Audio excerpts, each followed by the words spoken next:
recibir por lo que he creído y no por lo que he trabajado. Es como aquella persona que le dejan la herencia y fue un vago, fue un bueno para nada y de pronto le dejan toda la herencia. Eso es injusto. Pues sí, pero a su papá o a su mamá le plació darle algo por lo cual no ha trabajado. ¿Eso es qué? Eso es gracia. Entonces mi consejo, hermano, es que no trates de vivir un cristianismo en tus propias fuerzas. Es decir, no pienses que la gracia de Dios solamente tiene que ver con la salvación, porque esto sería como limitar a nuestro Dios.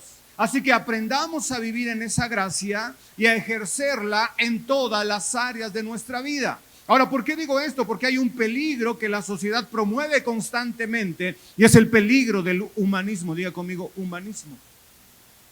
Cuidado con los pensamientos de las redes sociales. Suenan bonitos, pero yo los analizo. Esto es humanismo, y esto es humanismo, y esto es humanismo. Pero es que lo escribió un pastor, un cristiano, pero es humanismo. No deja de ser humanismo. Porque es una línea muy delgada. Porque el humanismo te dice, tú puedes lograr todo lo que te propongas en esta vida. ¿Suena bien? Sí, suena muy bien. Y más en boca de un pastor. Tienes el poder de resistir cualquier dificultad. ¿Suena bonito o no suena bonito? Suena muy bonito. Escala lo más alto que tú puedas. ¿Suena bien o no suena bien? Por supuesto que suena bien. Puedes hacer de tu persona lo que tú quieras. Suena muy bien. Y a los que son un poquito más espirituales dicen, puedes alcanzar el cielo si tú lo deseas. Suena bonito, pero mi pregunta es, ¿y Dios dónde está en estos pensamientos? Si tú lo puedes lograr todo. ¿Dónde está Dios entonces? Porque este tipo de pensamientos, escúchame bien, aunque salgan de la pluma o de la boca de un escritor cristiano, de un pastor cristiano, esto enfatiza que tú no necesitas a Dios. Esto enfatiza que tú lo puedes hacer. Pero yo prefiero vivir bajo la gracia de Dios porque la gracia de Dios enfatiza lo que Dios puede hacer por nosotros y eso es mejor. Es más poderoso lo que Dios puede hacer por mí que lo que puedo hacer en mis propias fuerzas. Y su pasaje favorito del humanismo es, ayúdate que yo... Lo que no se han dado cuenta es que eso no viene en la Biblia. Eso no viene en la Biblia. Ayúdate que yo te ayudaré. Son filosofías enraizadas en el corazón del hombre.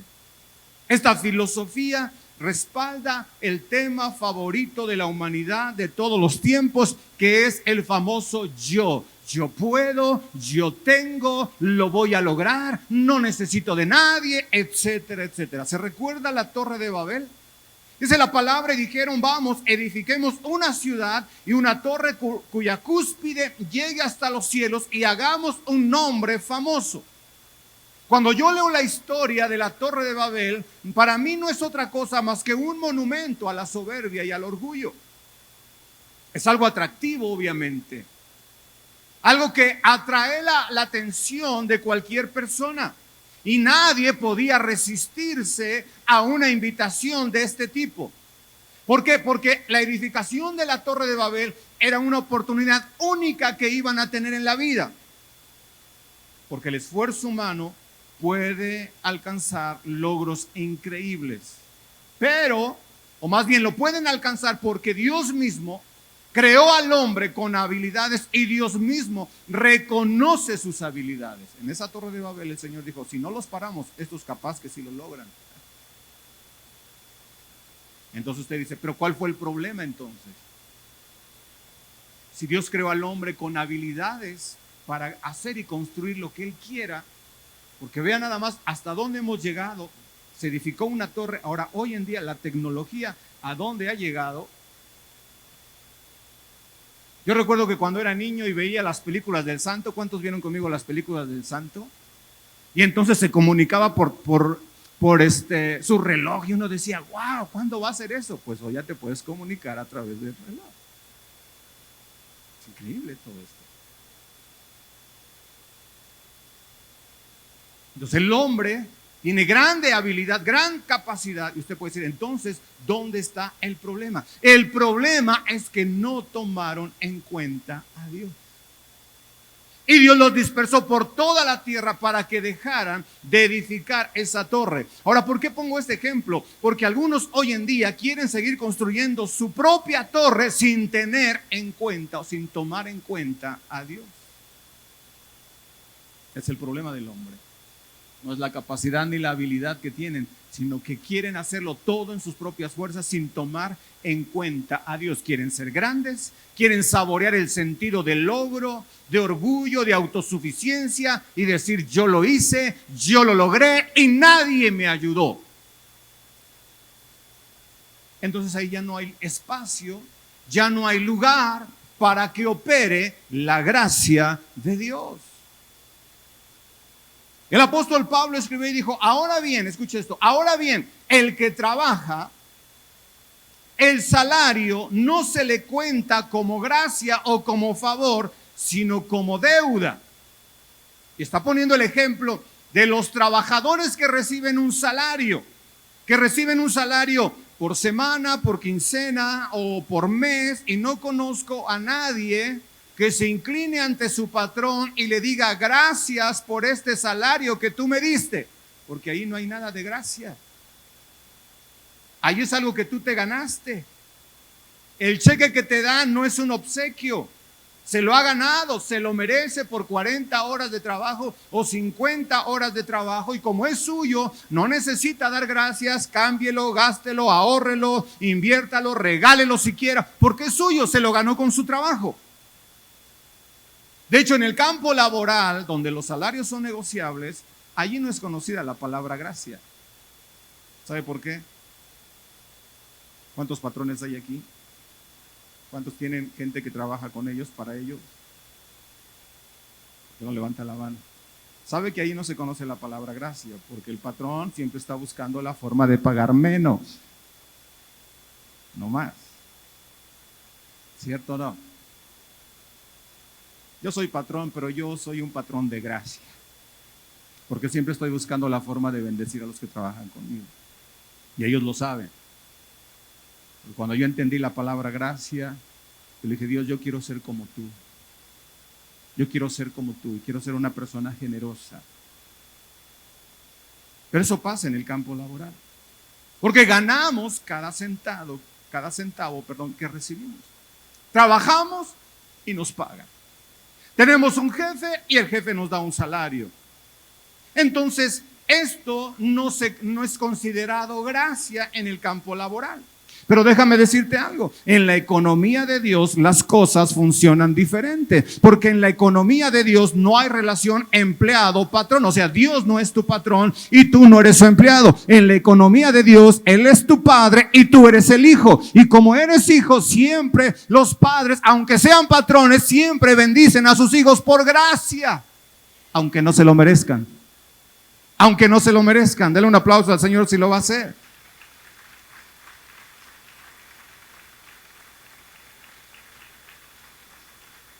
¿Cuántos saben que los hijos a veces en la Navidad no merecen que le regalen nada?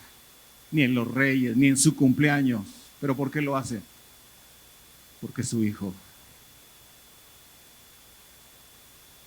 Porque es su hijo. Nada más.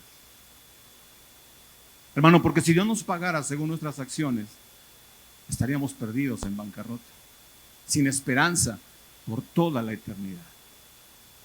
Porque cuando uno se analiza, no hay nada bueno en nosotros que pueda ganarse el favor de Dios. No hay nada bueno que podamos hacer para ganar la vida eterna. Entonces, hermano, estamos aquí solo por gracia. Lo que tenemos es por gracia. Lo que hacemos es por gracia. No es porque seamos mejores que los demás. Diga conmigo, es solo por gracia.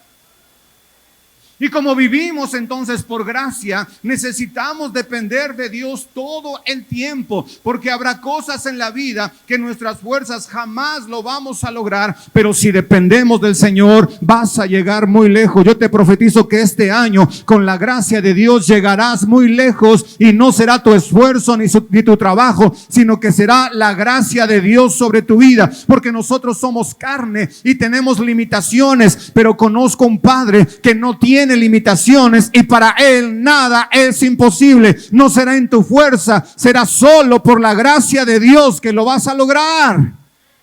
Amén, solo por gracia.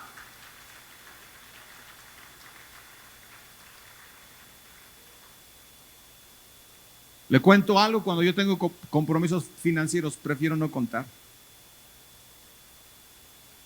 Hay proyectos donde ni siquiera llevo una contabilidad, y no porque no sea bueno, mis hijos saben, soy un experto en administración. Pero hay ciertos proyectos donde prefiero no contar. Estoy hablando de proyectos personales. Prefiero no contar, porque si cuento voy a darme cuenta que no me alcanza. Pero como yo opero en la gracia de Dios, yo solamente: Dios, tengo este proyecto y ayúdame. No sé cómo lo voy a lograr, porque yo no tengo la capacidad ni los recursos, pero sé que tú sí puedes, y sé que tú sí tienes los recursos. Y cuando me doy cuenta, estoy logrando ese proyecto y veo la gracia de Dios en mi vida. Hermano, porque cuando tú tratas de hacer las cosas en tu fuerza, la vida se hace pesada. Y entonces viene la preocupación, la angustia, la frustración. Pero si es Dios a través de ti, lo vas a lograr, porque verás la mano de Dios en todo lo que tú emprendas. Y recuerda esto: Dios es especialista en tocar todo lo que no sirve y hacer lo que sirva. Dios es especialista en hacer a alguien que no puede, que pueda. Dios es especialista en hacer a alguien que no tiene, que tenga. ¿Cómo lo va a hacer? No sé. Porque mi asunto no es saber cómo lo va a hacer. Mi asunto es creer para que pueda ver cómo es que Él lo hace. Por eso, hermano, como Dios conoce, porque Él pesa los corazones, lo primero que Él hace es acabar con nuestro orgullo. Y el problema que muchos tenemos, te lo dice alguien que lo vivió, es que nos dicen: es que tú eres orgulloso. Y decimos: ¿yo orgulloso? ¿Qué te pasa?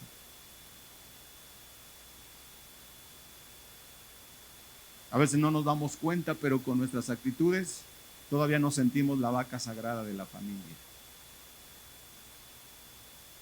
Y pensamos que como nosotros no hay otro.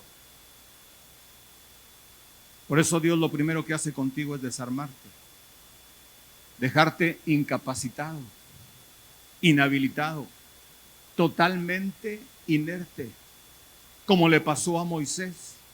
Moisés estaba entre los egipcios y Dios le habló diciendo: yo te he escogido para liberar a mi pueblo Israel. Y pensó que sería a través de su influencia política, y pensó que sería a través de su influencia como príncipe, o pensó que sería en su fuerza y con la habilidad militar y las artes de guerra que había aprendido como príncipe. Recuerde que él se había preparado en las mejores escuelas militares de Egipto. ¿Y cómo le compruebo esto? Pues tuvo una habilidad para matar a un hombre con sus propias manos. Y él pensó que estaba trabajando para la obra que Dios le había encomendado, pero en realidad estaba entorpeciendo la obra que Dios le había mandado hacer. Por esa razón, Dios lo tuvo que sacar de circulación 40 años. ¿Cuántos años? 40. Yo espero que tú no pases un desierto de 40 años, porque la Biblia dice que todas esas cosas acontecieron para nuestra enseñanza. Porque muchos dirán: 40 años es muchísimo tiempo. 4 años es mucho tiempo. Yo pregunto: ¿por qué tardó Moisés 40 años? Aquí te saco una enseñanza. Mientras más grande sea tu orgullo, más grande será tu desierto. ¿Escuchaste? Mientras más grande sea tu orgullo, más grande será tu desierto. Porque hay gente que cuando viene a Cristo dicen: a mí nadie me va a mandar. Diga conmigo: orgullo. A mí nadie me dice nada. Diga conmigo, orgullo. Entonces Moisés tenía un gran ego que necesariamente tuvo que ser quebrado. El libertador se había convertido ahora en un fugitivo de la ley. Tuvo que ir al desierto para que allá en ese desierto su orgullo fuera quebrado. Moisés había recibido de Egipto una formación real como príncipe, es lo que él era. Usted lee la Biblia, los primeros 40 años de Moisés, él no tartamudeaba. Pero los escritores dicen que cuando él estuvo 40 años en el desierto, sufrió tremendo trauma en medio de la soledad que le resultó una discapacidad al hablar. Sí, porque él fue estudiado. Porque después dijo al Señor, ya estoy igual que Moisés. Está bien, pero por la gracia de Dios le predicó. Señor, ayúdame que no venga el espíritu de Moisés. Por eso le dijo, Señor, envía otro porque yo no sé hablar. Yo dije, pero sí sabía hablar. Estudié en las mejores universidades de Egipto. No, pero es por el trauma que recibió en el desierto. Y cuando sintió que no podía hablar, cuando se sintió desterrado, cuando se sintió desechado por su pueblo, Dios le dice, Moisés, prepárate, o más bien, Moisés, estás listo para lo que yo voy a hacer contigo. Hoy he venido a decirte que si has pasado por diversas pruebas, por desiertos grandes y has soportado y te has mantenido, ahora el Señor te dice, hijo, estás listo para que yo haga cosas grandes a través de ti. No será en tu fuerza, será ahora en mi gracia y en mi poder. Entonces lo primero que Dios hace con Moisés es darle una orden. Es decir, al que estaba acostumbrado a dar órdenes, ahora dice, no, tú tienes que primero que aprender a recibir órdenes. Y lo primero que le dice es, quita las sandalias de tus pies. No importa que no lo entiendas. Hoy hay muchos mensajes sobre por qué se tuvo que quitar las sandalias de los pies, pero en aquel tiempo no había quien interpretara esos pasajes. Quítate las sandalias de los pies. Y no quiero preguntas, no quiero argumentos, solamente quítate las sandalias. No importa que no lo entiendas. Lo que Dios le está diciendo, estoy buscando un hombre que sepa recibir órdenes sin preguntar. Voltea con el que está a tu derecha, a tu izquierda y le aprende a obedecer sin preguntar. O sea, no me salgas como los niños de 2, 3 años. ¿Y por qué? ¿Y para qué?